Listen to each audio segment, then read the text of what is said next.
All right, so I've started recording, and I'll just continue with my presentation.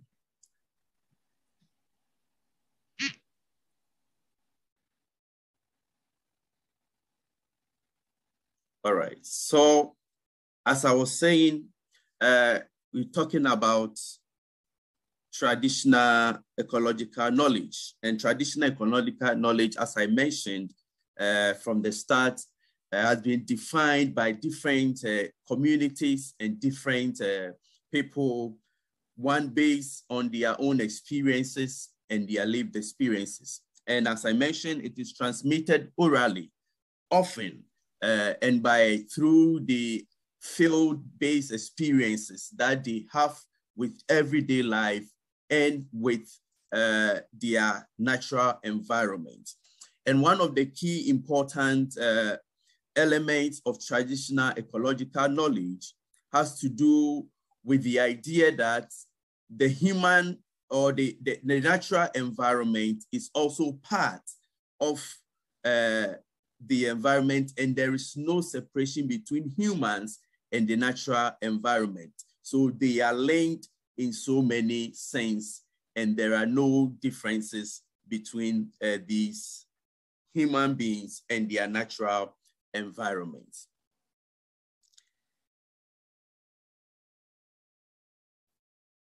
Another crucial aspect of traditional ecological knowledge that we can talk about is also the idea that parts of the natural environment are seen as connected to one another, just like I mentioned. So there is this connection between the natural environment. They are interdependent and they are not independent on their own. So whatever affects the other person or the other part of the environment is also believed to affect the other.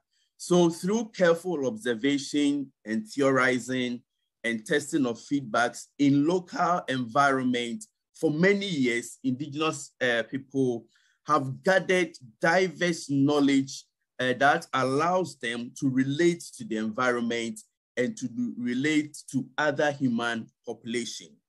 And over time, they have seen these practices included in their cultures and their belief systems.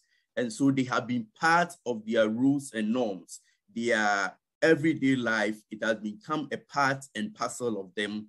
And they have been using these beliefs and ideas and these experiences that they have gathered over so many years to relate to their natural environment. However, it is important to note that there are so many misconceptions about what traditional ecological knowledge is, and merging it, or the synergy that it needs to have with what is most popular and what we call the Western ethics in resource management. So there are controversies about them. There are misconceptions about how we can merge these two different ideas, which are coming from different group of people, so to speak.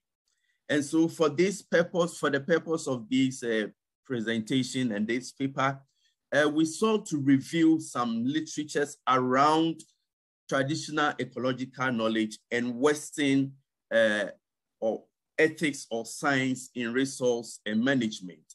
And the main aim is to help us chart a new path for co-management between these seemingly contrary resource management strategies. So that is the whole aim of this presentation.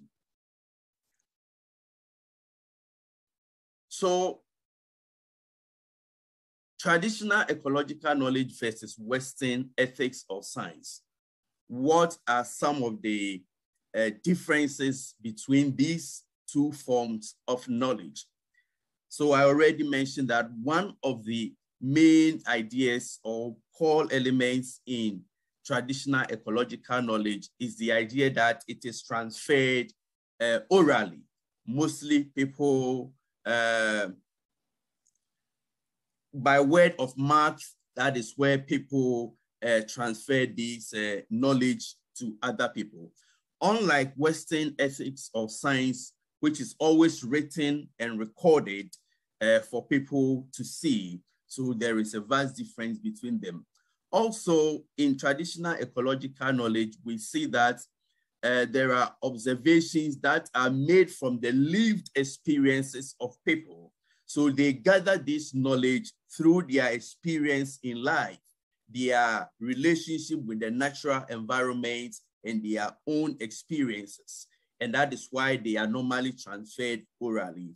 But Western science will always want to gather knowledge through teaching and making critical analysis of this knowledge. Another important aspect of traditional ecological knowledge is their incorporation of religious and spiritual ideas into the environment. So for traditional ecological knowledge, they believe that the social and the spiritual component of the environment is very important. And they don't see the environment only as the natural environment we see with our eyes, but rather they put together the social and the spiritual or religious component of the environment. They consider this. Compared to the Western ethics or science that always have some sort of hierarchy in the environment, where they see some aspects of the environment as more important than the other. And that has led to a more anthropological, if I should say, a form of thinking for the Western side, where human beings are valued over other aspects of the environment. And therefore, human beings are there to consume the environment, or the other aspects of the natural environment is there for the purpose of consumption of human beings. Also, traditional ecological knowledge has been achieved or has come about as a result of people experience over a particular geographical area for a very long time. So there are people who have stayed in an area for hundreds of years, and they have gathered information or knowledge about this particular place and about this knowledge. But compared to Western science, you realize that they normally have an experiment that spans over a very short period of time, and they make a generalization of these experiments that they can make generalization about so many places or large areas, unlike traditional ecological knowledge. Okay, and so some of these are some of the things, the differences that we can see between traditional ecological knowledge and that of Western science. Finally, they are based on cumulative or collective experiences, as we mentioned, unlike Western science that deals with laws and theories. So these are some of the differences that we find. But notwithstanding these differences, there are common grounds. There are certain things that they share in common. And one of them is that both of them are based on observation of the environment, though these forms of observation may vary in how they go about it. But both of them are based on observation, whether it is some observation that is done in the experiment in the case of a Western science or ethics, or observation that is done through the lived experiences of people over time. But the most important thing is that there are observations from each of these forms of knowledge. And the most important aspect of these two forms of knowledge is that they are all meant to create order out of disorder. So they see the world as sinking, or the world as going, plants going extinct, animals going extinct, and the environment being deteriorated and degraded. And the aim of these knowledge systems is to help bring back the natural environment into order, So whatever arguments that ensue between traditional ecological knowledge and that of Western science, whatever differences that exist between them, the goal is to create order in a world that is full of disorder.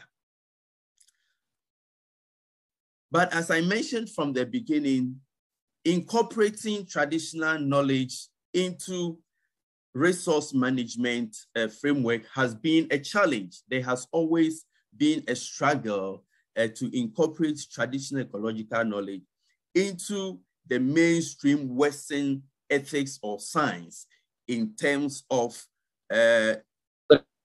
environmental conservation. And I want to share with you some of the hindrances to this integration. The first thing is that Western resource management and traditional ecological knowledge cannot be properly integrated. So there are arguments as to why these two forms of knowledge cannot be integrated, despite research and other forms of academic interest that has gone into it. The first thing is that there is a lack of belief in the existence and efficacy of traditional knowledge. So traditional environmental knowledge, there are doubts about its capability to solving environmental issues because of the agency that it does not hold, or the bureaucracies that comes with accepting knowledge systems into a modern world. So because traditional ecological knowledge, as I mentioned from the beginning, for Western science, they believe that for a knowledge to be accepted, there has to go through some form of process for acceptance. And they believe that for traditional ecological knowledge, they don't qualify to be accepted as a form of knowledge system that can enhance the development of the environment. And for that reason, there is inability of agency for holders of traditional ecological knowledge. They do not have the sole power to decide whether their knowledge system should be acknowledged and used in modern day environmental system. Aside from that, there are other issues. There are other challenges that traditional or indigenous people who hold traditional ecological knowledge faces. And one of the issues has to do with problem of categorization. And what I mean by problem of categorization is that terminologies that have been used to describe indigenous people are often wrought in prejudice. So for instance, indigenous people who hold traditional ecological knowledge are believed to be primitive. They are believed to be backward. They are believed to be savage. And so for that reason, because of this problem of categorization or wrong terminologies that have been used to describe indigenous people, it makes it difficult for their knowledge system to be accepted. Again, there are other impressions about traditional people. Kindly round up for us. Your time is up. Kindly round up. All right. So there are some knowledge terminologies that are difficult for them to understand. So just to run up, despite all this controversy, there are contributions that traditional ecological knowledge resources can make. And one of them is that they have been able to preserve scarce resources, plants and animals within a particular area. And they have been a form of protection for most resources. So to conclude, and some recommendations that we got from our finding is that traditional ecological knowledge, ways of viewing the world and resource management techniques and massive store of knowledge has proven effective at cultivating healthy ecosystem. Again, traditional ecological knowledge is not simply a resource management strategy. It must be treated with utmost respect as a complex cosmology with spiritual and cultural importance.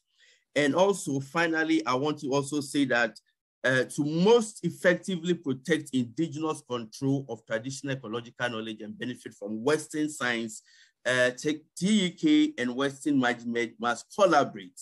And to facilitate this collaboration, both entities must be given equivalent authority over decision-making throughout the entire process. Due to the existence of power imbalance in the face of competing ideologies and objectives, TEK holders must be protected by comprehensive laws and regulations that force Western management to allow TEK access to equal representation in managing the environment. Thank you very much.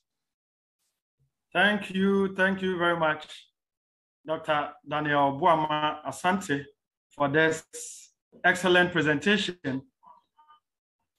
Let me see if we have questions. Please, if you have any question on the presentation, you can type it in the chat room or the chat box below, or you can also equally use the raise hand option so that you'll be given the opportunity to ask your question.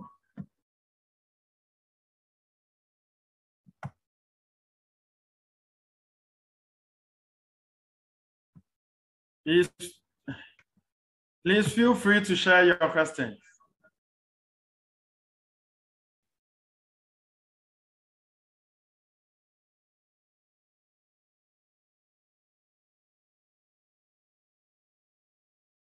Maybe I'll begin with a question. Okay. Yeah, in your presentation, you made mention that TEK has contributed immensely to nature conservation, and you're calling for a synergy between TEK and Western frameworks for environmental protection. What are some of the setbacks to this synergy, and how can we remedy those setbacks? All right, thank you very much. So like I mentioned in my presentation, there are so many challenges that is facing the idea of collaboration between TEK and Western science. And one of them, as I mentioned, is that the Western science or knowledge in the Western science or Western ethics is predominant, and that is the most widely accepted system of knowledge in our modern world. And so any other form of knowledge, such as TEK, if it wants to find its way in resource management, it must be approved by Western standards of what is knowledge. And one of the challenges is that Western standards of knowledge or approving knowledge is that they should go through specific processes to make it valid. And one of them is through a scientific way of observation and testing, making experiments within the laboratory and all that. Unfortunately, TEK does not go through these processes. As I mentioned, it's out of experience, lived experiences of people within a particular area. And so that has been one of the challenges. It has not been accepted as a reliable or a form of knowledge that is worthy of being incorporated in environmental resources framework. So that is one. And maybe because of that, if I can add another one, as I mentioned, is the idea also that there are so many misconceptions when we talk about tradition. Just the term tradition, it is believed to be archaic and something that is very primitive. But I want to also state that the word tradition does not necessarily mean something that is archaic and not useful to the modern world. So far as every generation have a group of people that they pass on knowledge to, then every society can be traditional. And for that reason, that misconception about the term traditional has to be taken off to allow the knowledge system to also be accepted. Yeah. Thank you. Thank you very much. Thank you very much for this insightful explanations that you've given. I think environmentalists and those working in the field of resource management would take these into consideration. Thank you so much, Dr. Asante, for your presentation. Now, we move on to, we are still in the field of social sciences. We want to welcome Dr. Dindo de la Pena to do a presentation on the theme, institutionalizing the protection of lesbian, gay, bisexual, transgender rights in the public and private secondary school of Dumaguete City, Philippines. Yes, sir. So am I audible? Am I audible? Dindo, yes, you are. Yes, so Dr. kindly Dindo. share your screen and start your presentation. Okay, sir.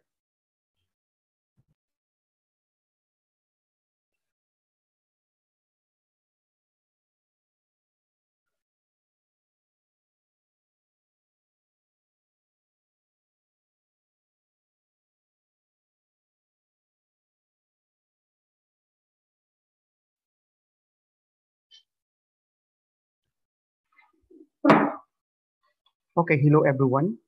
I'm going to present my research paper entitled Institutionalizing the Protection of Lesbian, Gay, Bisexual, Transgender Rights in the Public and Private Secondary Schools of Dumaguete City, Philippines. I have divided my research presentation in the following areas: introduction, literature review, methodology, results and discussions, and conclusion. So everyone strives for respect and equality as basic needs. The Universal Declaration of Human Rights stipulates that all human beings are born free and equal.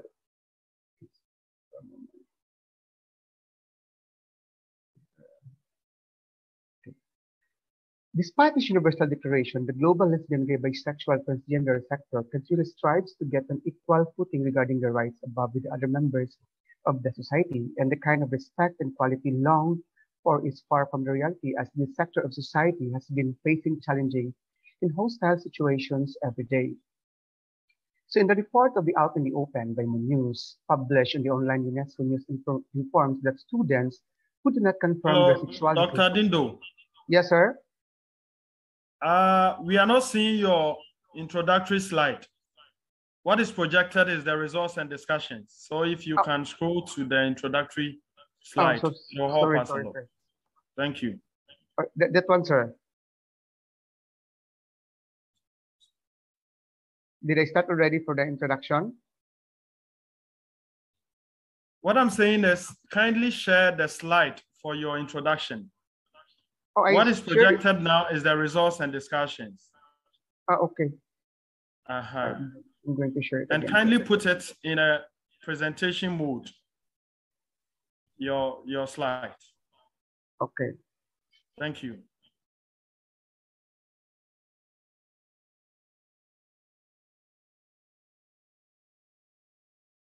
Okay, that one, sir.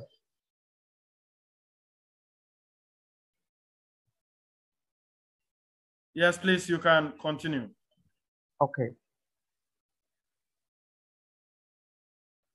Okay, the report Out in the Open, written by News and published online by UNESCO News, informed that students who did not confirm their sexuality are the minority group and they become vulnerable in educational settings. So more so with the junior high school students who conform to how society expects them to behave or follow their gender preference. So in the Philippines, the approval of the DepEd Order number 32, series of 2017, known as the Gender Responsive Basic Education Policy, was released in 2017.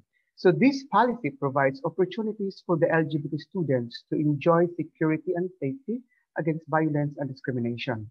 So under this policy, the principals, teachers, and guard focal persons in basic education are to integrate respect to the rights of the LGBT students. So that is why, in this context, this study explored the extent of knowledge and involvement in the policy implementation among school managers and administrators on gender-responsive basic education policy of the Department of Education in the Philippines setting. So a school with a robust policy can protect all the students, but schools should have a clear guidance on protecting the LGBT students. Mayor argued that the state lawmaking body indirectly protects the LGBT sector, but the absence of clear protection allows contradicting interpretation and application of the policy at the national level. So good hand study on the teacher's perception of heteronormativity in elementary schools, the heading and evaded curricula of gender diversity confirm the need for strategic practices that confront and interrupt homophobia through federal policies, building social capital, inclusive curricula, professional development, and a call for social justice leaders to the schools. Lipkin informed that LGBT youth thrive in their school environments and their accomplishments are highly commendable. They have remarkable strength, talents, and skills at their disposal to develop positive and productive coping strategies, tap into existing support networks, or even create their own. Many LGBT students are one of another's role model and source of support, learning from each other's experiences. Through these experiences, they can make a difference and contribute positively to their communities. So given the ongoing attempt of mainstreaming LGBT issues in South Africa, the educational resource articulated the message that teacher competence has expanded to include knowledge of and ability to teach about sexual and gender diversity. So the National Center for Lesbian Rights found that a student out of the closet should expect harassment simply because they are uncomfortable addressing the situation. The school is liable for not providing equal protection. In 68-page report, Just Let Us Be, Discrimination Against LGBT Students in the Philippines, the New York-based Human Rights Watch documented the range of abuses against lesbian, gay, bisexual, and transgender students in secondary schools. But LGBT students, according to Human Rights Watch, claim that existing protection lack consistency and that secondary school policies and practices often facilitate discrimination and fail to provide LGBT students with information and support. In educational institutions, LGBT people are subject to discrimination, bullying, and abuse under the guise of academic freedom, allowing educational institutions to create the policy. Unfortunately, the curricula did not include LGBT issues. However, the Department of Education sought to protect all children from violence, abuse, and exploitation by issuing an order in 2012. The effort to promote gender equality resulted in the outspread participation of LGBT individuals in on-campus events and student councils. And finally, Jones emphasized following a safe and supportive schools approach to supplying LGBT-inclusive sexuality and anti-homophobia education, counseling, and awareness. So the locale of my study is Dumaguete City, the capital city of Negros Oriental. The respondents were school principals, teachers, and God-focal persons from the public and private junior high schools. The teachers included in the study were chosen by proportioning to random sampling and a population of the school principals. God-focal persons and teachers served as respondents. In an individual interview, each respondent completed a survey questionnaire and was part of a FGD. For the results and discussion, for Table 1, extent of God-focal persons' knowledge on the provisions of the gender-responsive education policy with a rated mean of 3.16, while their public school counterparts rated agree with a weighted mean of 3.43 as shown in the table.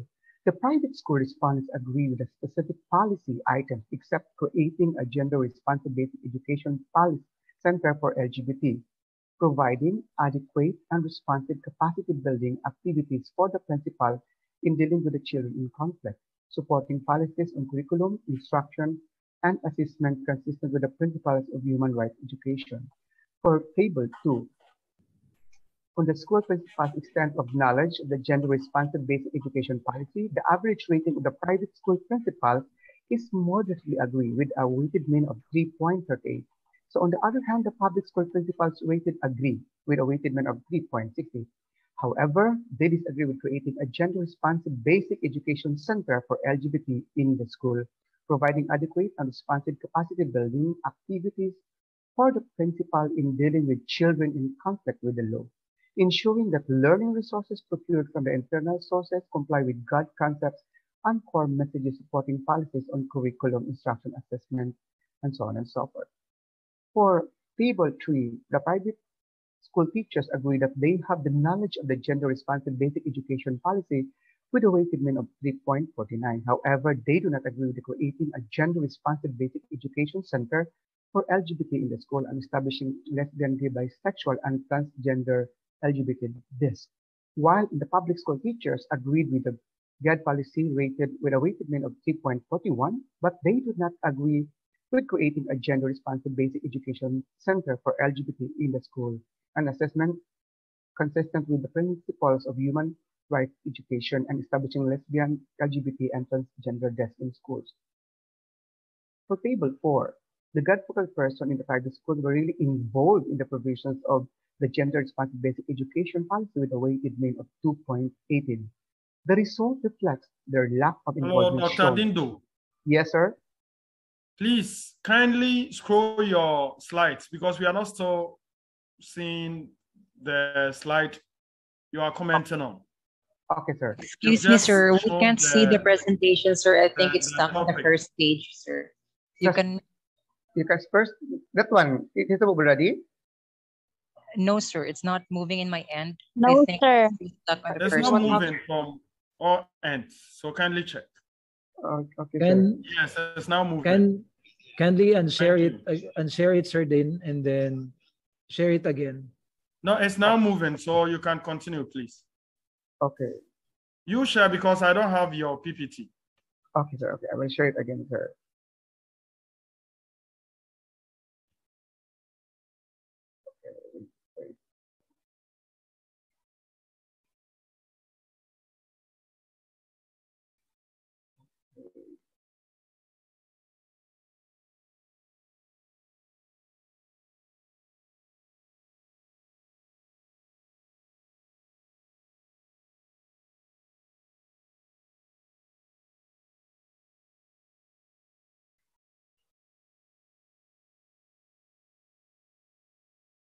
That one, sir. Yes, we can see your screen now. So please continue. Okay. Okay. So I'm already in the table 4. So the God focal person in the private schools were really involved in the provisions of the gender-responsive basic education policy implementation with a weighted mean of 2. Where is the table 4? Because we are not seeing table 4, sorry. Okay, sir. Sir, I think you have to click the slideshow on the upper right side of your screen, sir. The insert design animation slideshow. Okay. To be able to present the presentation. Okay.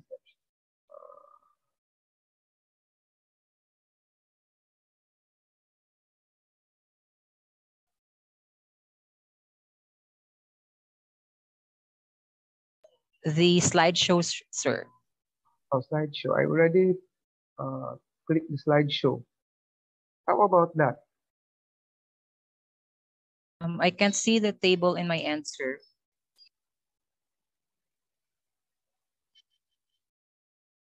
That one. What table have you seen now?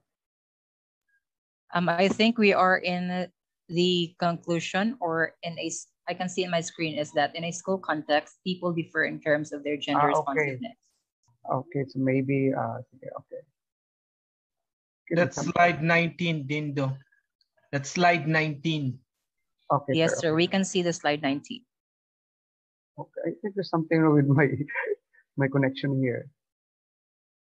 Can I continue? I don't ko ano lang Sir Dindo. Just do the presentation right. on Dindo, that way. you can continue, please, because of time. So you continue. Okay, thank you. Okay, and do it manually, Dindo. Okay, so manual. Okay, so I'm already in the table 4. So the God focal persons in the private schools were really involved in the provisions of the gender-responsive basic education policy with a weighted mean of 2.18. So the result reflects their lack of involvement shown in the following responses. never involved, rarely involved, and sometimes involved, but they are often involved in promoting children's protection against all forms of gender-based violence, abuse, and discrimination. The findings support that previous results, which shows that God focal persons in the public schools with a weighted mean of 2.98 are more capable and more involved than their private schools counterparts. However, both respondents cannot provide library resources books about sexual diversity in the classroom. For Table 5, on the principal's extent of involvement on gender-responsive basic education policy, the public school principals are often involved more appropriately than their private school counterparts with a weighted mean of 2.13. Similarly, they cannot provide library resources books about sexual diversity in one corner of their classroom. And the public school principals are often involved in 4 more activities than their private school counterparts with a weighted mean of 3.65. So the finding further supports that the fact that the type of school is a factor in the successful policy implementation. Thus, LGBT students in private schools do not get the adequate protection they desire in the private schools, even during the enforcement of the gender-responsive basic education policy. So for Table 6, the private school teachers are sometimes involved with a weighted mean of 2.95, like their counterparts in the public school had a weighted mean of 3.06. They are rarely or sometimes involved in implementing the policy, but often involved in promoting inclusive education, child protection, addressing gender-based barriers, and promoting gender equality. So this finding supports the view that without a clear guidance on the importance of a policy protecting the LGBT group, it could not serve much. Mayer argued that the absence of a clear protection could lead to contradicting interpretation and application of the policy. So for Table 7, which is the relationship between the knowledge and involvement, in the present, the Spearman-Stroh correlation showing a significant relationship between the overall extent of compliance and knowledge at 0.05 level. So this relationship indicates an association between higher levels of knowledge and compliance, and the individual compliance category shows this kind of relationship. So the respondents with the higher levels of knowledge tend to promote gender equality, reflect non-discriminatory attitude in the curriculum, address gender dimension in planning and other forms of service. Thus, it rejects the null hypothesis of no relationship. So on the other hand, the Spearman-Stroh correlation showing a significant relationship between the overall extent of compliance and involvement with a 0.05 level. The relationship indicates an association Micheline, kindly mute your microphone. and Micheline, compliance. mute And the your individual microphone. compliance. Kaliso, please mute your microphone, Kaliso. And the individual compliance of categories show this kind of relationship. So the respondents with the higher levels of involvement tend to promote gender equality, reflect non-discriminatory attitude in the curriculum, and address gender dimension in planning. Dindo, kindly hold on. Kindly hold on. Okay. We are having some feed from one of the participants. Micheline, kindly mute your microphone. Daniel. Dr. Asante. Dr. Asante. Yes, I'm trying to find who that participant needs to mute, but I can't find the person. What's the name? Yeah, she's Micheline. Micheline, kindly mute her for us.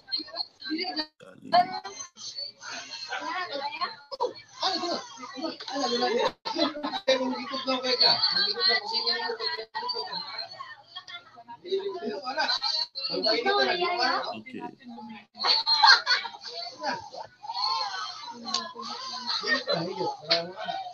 Just remove her to the meeting, I guess.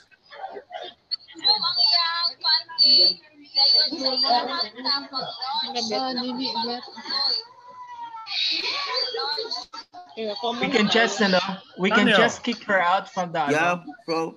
Yes, kindly kick. We can just kick her out from the meeting.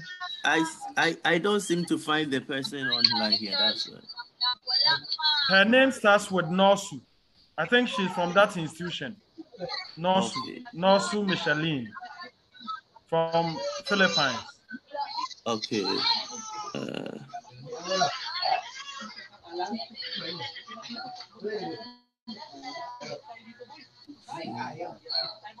Oh,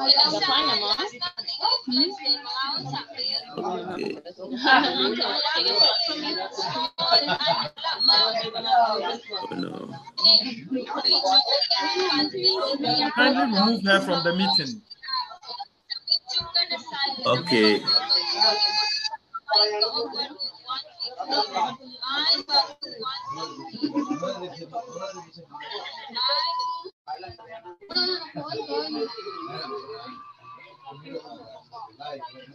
I think I have, but okay. She removed already? Yeah, I just removed Nancy Micheline, but I still hear some voice.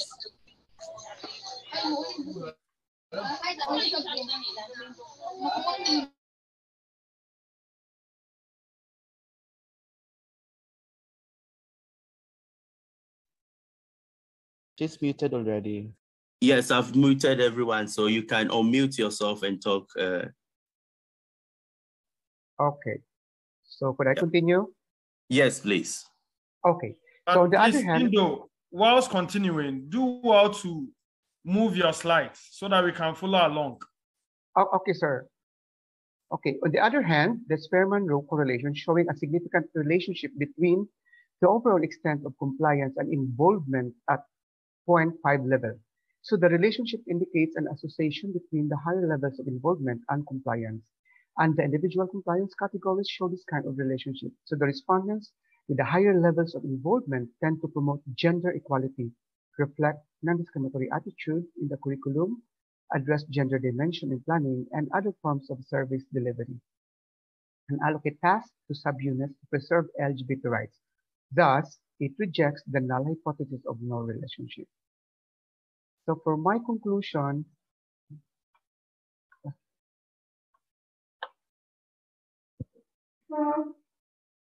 the presentation will not move.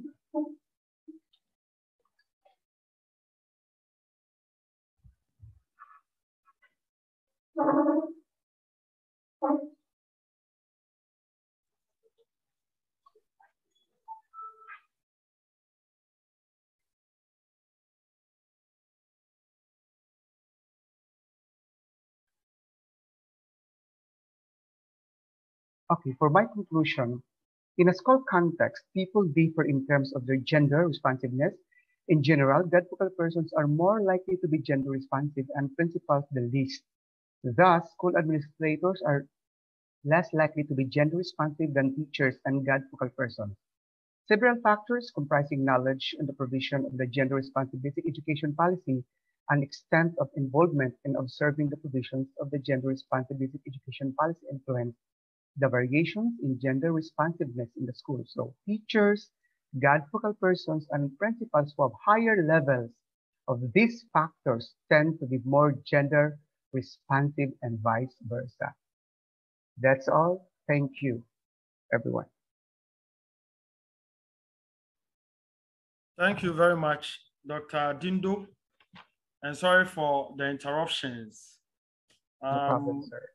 Many of us couldn't follow along with your slides because you couldn't move them. Anyway, let's see if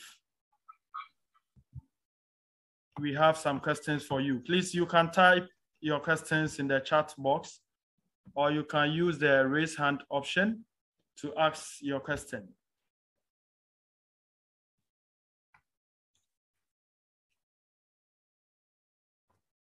Right, so Dr. Dindo, as we wait for questions, let me begin with mine. Can you summarize the main findings of your study? Give us a summary of your findings. Okay, based on the findings of my research study, it is said that the principals, the dead-vocal persons, and the teachers who are more knowledgeable in handling LGBT problems can implement the policy that was being implemented in the Philippines compared to those school managers, dead-vocal persons who have low knowledge and no involvement in the policy implementation, sir. Oh, that's interesting. So what do you recommend? There are some workshops or refreshing courses based on organized for the school managers. Yeah, based on the recommendations of my research study, the school principals, teachers, and guide focal person should seminars should be conducted in different schools so that they would know how to handle LGBT students. Because in fact, bullying in the junior high school is very rampant.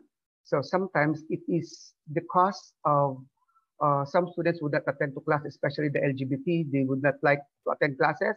And some of the students are committing suicide because of bullying that they have encountered in schools, specifically in the junior high school. Right. Thank you so much. Let me check the chat box and see if we have some further questions for you. So, okay, sir. Dr. Dindo is an advocate for LGBT inclusion in secondary schools or at all levels of education, but his focus is on the students in the junior high and senior high schools. Yeah, so do you have any questions for Dindo?